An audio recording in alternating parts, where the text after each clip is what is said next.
part of it, and most of all, what keeps empowering me, what I use to empower myself, why I'm still here while 1/3 of my friends are dead.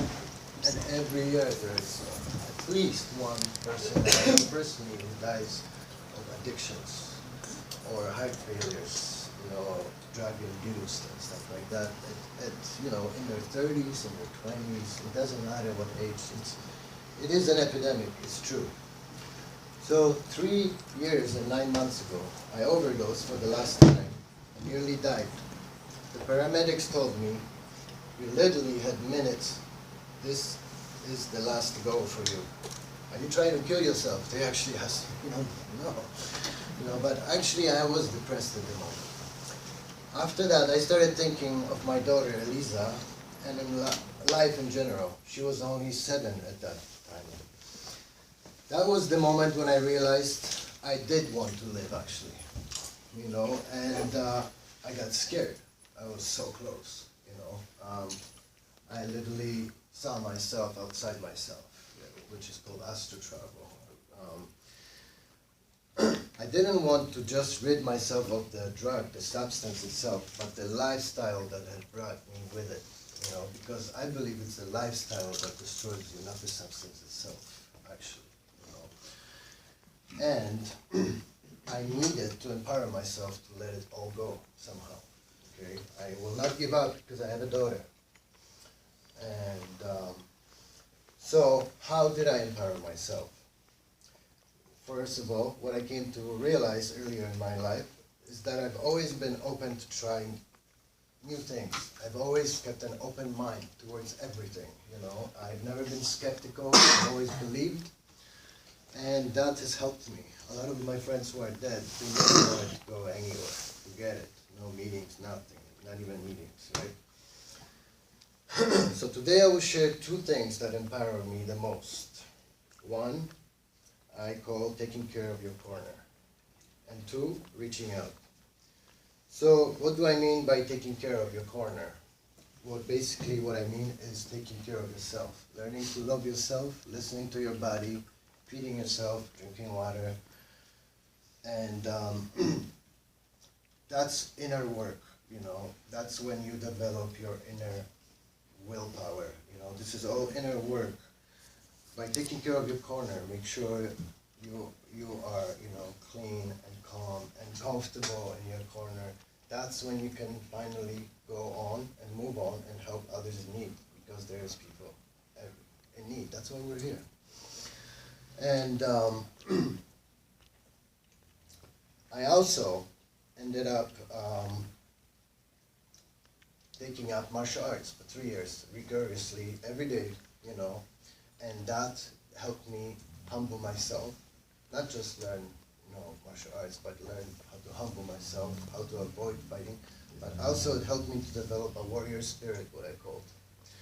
And that warrior spirit later on helps me to strengthen and empower my inner self, will, And so that's what I call taking care of your corner first, Then, reaching out.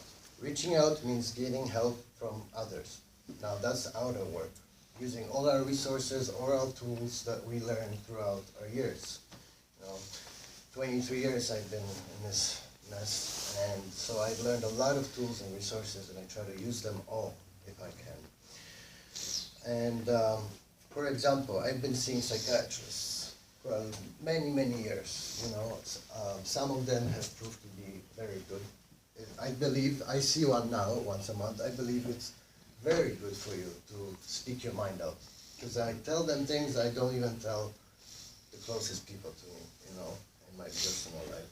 So I've even with my open mind, I went with a positive open mind to a hypnotist, and in 2 sessions, because I was open to it, I went from 25 cigarettes to 2.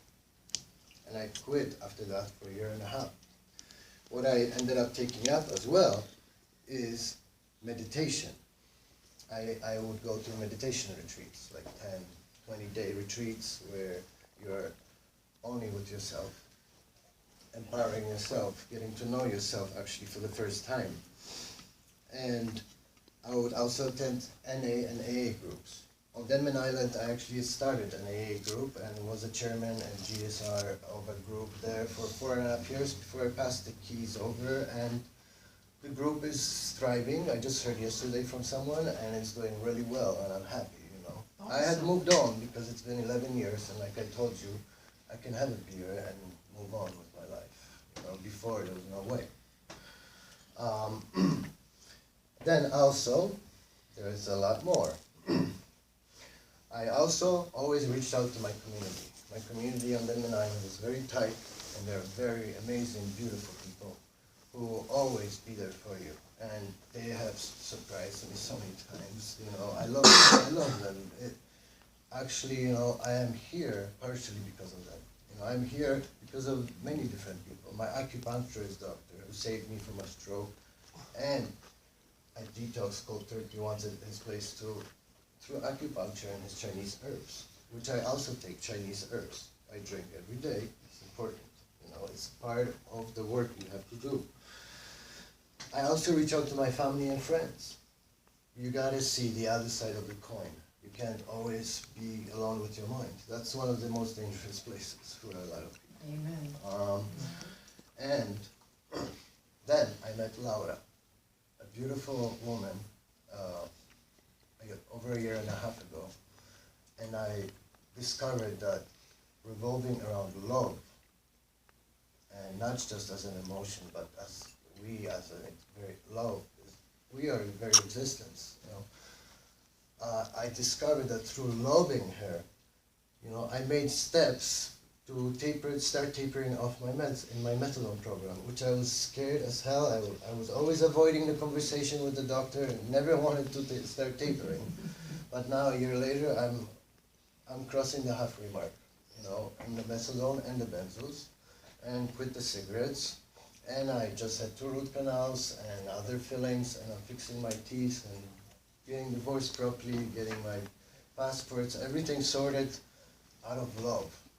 For my daughter and for Laura. So love basically is also another resource. Right here you have VIHA, Vancouver Island Health Association, which also has a lot of amazing resources. Watch Your Eye Friendship Center, Unbroken Chain. We are growing, you know, and I am very happy. I'm very happy. Thank you for having me here, you know. And also, once I take care of my corner and reach out, I can then start volunteering, work, and help others. I have also created my own YouTube channel 1.5 years ago, and it's getting more and more recognition. That's why I'm here, partially. And it's called Talks with David Bryzgalski Beyond Addiction, and there's about 100 videos there now, talking about all aspects of addiction, depression, and parenting after separation, and recycling, composting, all kinds of good things. So as you know, we can link to that off our Facebook page. Yes, on Unbroken Chain, you can find the links to my page.